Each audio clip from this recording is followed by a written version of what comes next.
have something to tell you, and that is that your childhood trauma or your trauma in general is a gift. You might not be aware of it yet, but it is a gift once you unwrap it and you look at it and you realize that that's what it is. Now, I looked at my own life, what I do for a living, making YouTube videos, helping people understand more about who they are, and I can very clearly see that I would not be doing what I am doing right now. Maybe I even wouldn't be as successful as I am right now if it wasn't for the childhood trauma that I went through when I was younger. And once I started to transform and in a way unwrap the gift of trauma, that's when my whole entire life transformed. So in this video, I'm gonna show you how your trauma is a gift, and it is something that in a way is going to propel you into the life that you can maybe even not really imagine right now. And I'm gonna show you how I did that, how some of my friends have done that as well, and how that trauma has literally become one of the best things that has happened because it has spawned through it so much good things. So in this video, I'm gonna show you exactly what that is. Welcome back to another video. My name is Aaron and I help people expand their consciousness. Now in this video, I'm gonna be showing you how I believe my childhood trauma, and many of you may know of my story if you've been watching my videos for a while, but when I look back at the different things I experienced, at first, before I went through my transformation back in 2012, one of the big ones, I went through a spiritual awakening, I saw my past as this inconvenient thing. It was very far from a gift. If anything, I felt like it was a curse. And I felt like it was something that was holding me back. It was the working at the time when I had my transformation, I was working at Nordstrom's in women's shoes. I was feeling a lot of resistance. I was feeling, I knew I wasn't where I wanted to be. I had a manager that was the same energy dynamic as my ex-stepmom, and I was replaying these patterns over and over again. And what I mean by that is I had an ex-stepmom from 7 to 15 years old who was, we could actually even back up before then. 7 to 15 years old, I had the abusive ex-stepmom in my life. She was mentally, physically, and emotionally abusive. If my brother and I wanted to go to a school activity, we 90% of the time get it taken away for something really dumb that we did or didn't do. And normally we were just locked outside doing chores all day. We weren't allowed to have friends, weren't allowed to watch TV. We were given a bowl of cereal in the morning and a TV dinner at night. And we were very skinny, malnourished. And up until 15, 16, I was 15, 16, my brother was like 13, 14. My dad divorced her, and finally my brother and I had all this freedom. However, I kept attracting similar women into my life that were like my ex-stepmom. It's almost like I was comfortable being around women that wanted to control me. I had a girlfriend that was very jealous and always mad at everything I was doing, just like my ex-stepmom.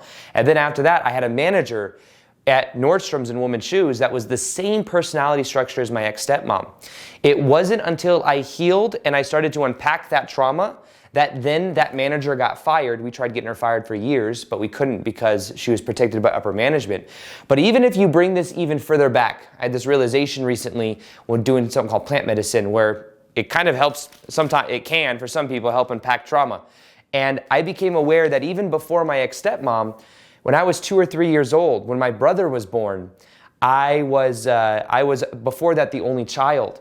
When my brother was born, all the attention shifted from me to my brother because my brother had a lot of stuff going on. He had asthma, he was in the hospital every 2 weeks, and I then felt very alone. I felt like there was something wrong with me. I wasn't getting the attention that I felt like I needed, and I felt like I was unworthy. And as I look back, I can now see that that childhood trauma right there, of feeling a lack of attention and a lack of significance, is something that drove me, even though my mom didn't mean it. My mom didn't, know. Our parents are always doing the best they can. But in a way, I felt very alone, and that caused me to then feel not worthy. That childhood trauma right there, though, is one of the things that I think propelled me to take massive action in making a YouTube channel that got 1 million subscribers or 100 million views. It was how can I on one hand help as many people as I can, but on the other end it was this helps me feel significant, this helps me feel noticed, and this is giving me attention. So in a way, the mother wound from when I was 2 or 3 years old is a reflection of the YouTube channel, which is then trying to fill up the hole of me feeling worthy, whole, and complete. I became aware of this a couple months ago, and I was then looking at it and starting to question, can I feel worthy for just being me? Now, that is a huge epiphany that I've had recently, and even so maybe that was really what motivated me to not just help people, but also to get that sense of filling up that hole. And another aspect of this is the trauma that I experienced when I was a kid as well. Now, for a long time, it was a curse though. I wasn't taking action with the YouTube videos. I wasn't taking action with trying to help people. It was like just this thing that was hovering over me, like the ex-stepmom thing, wondering and thinking there's something wrong with me, feeling not worthy. However, there's another aspect to this as well. Most people that have been through a lot of trauma growing up, or even just any trauma at all, that is pressure from the gift. That is the pressure.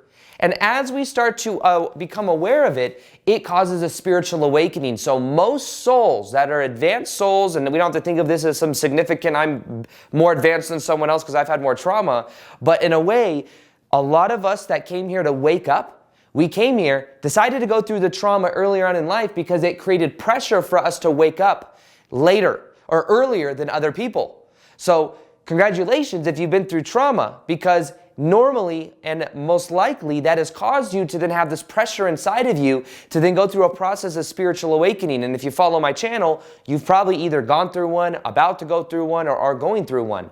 So a spiritual awakening is where you become aware that you are more than just this 3D physical body.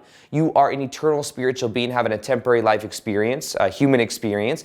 And the trauma can catapult that realization, because I believe that we come here, we forget who we are as eternal spiritual beings to then remember who we are. Trauma is a way of getting us to do work to create pressure for us to become aware of that. So there, it's a gift right there.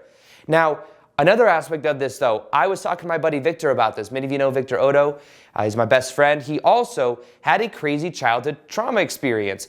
What he went through is he was with his parents chilling when he was young, and he had a firecracker that went off and it completely exploded. He was at like a neighborhood thing in like the cul-de-sac, and one of the fireworks was getting ready to go up and it fell. It hit Victor in his chest and it was burned. It burned a lot of his skin. It burned a lot of his skin on his arm, on his chest. And it was very traumatizing for both him and his family. He was almost died from it. He was in shock. He ended up going and having to wear this like suit that was humiliating. He had to wear a suit to school for weeks and like this brace thing.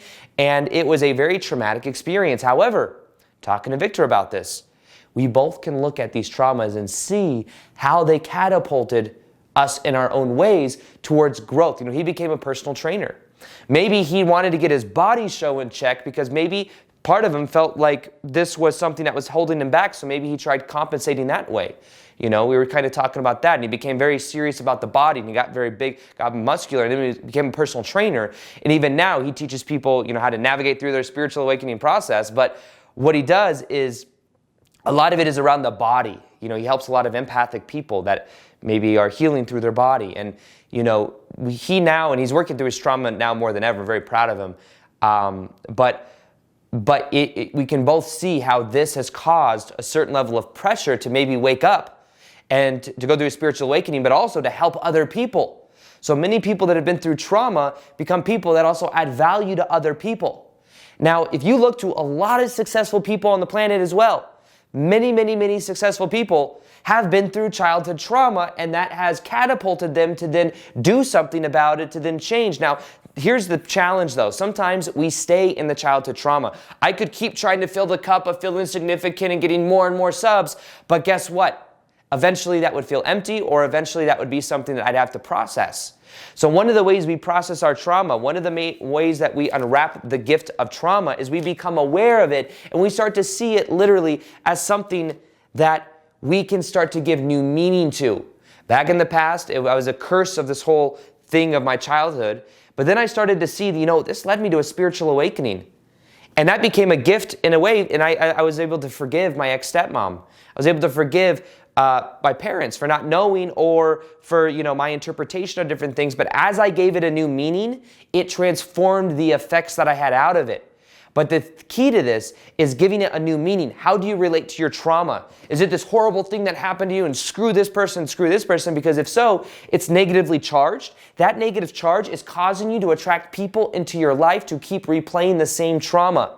This is why they say in relationships and love, we trauma bond ourselves to this people that replay the same patterns that we had with our parents.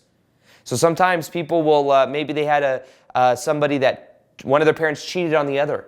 So they tend to attract somebody that cheats on them because they're not aware of that childhood trauma. But that can be a gift. It's something you can go in, you can heal yourself, you can become aware, you can feel the energy. A lot of this is a mixture of becoming aware of the gift, giving it new meaning, and then feeling what comes up.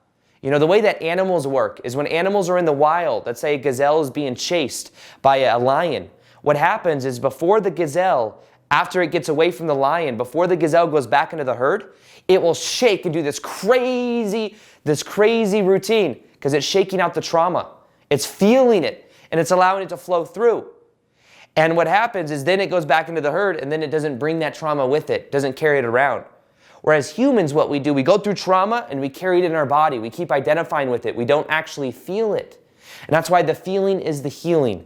And this is one of the most important things with this process, becoming aware of it as a gift, giving it new meaning, and then starting to see what can you do with this?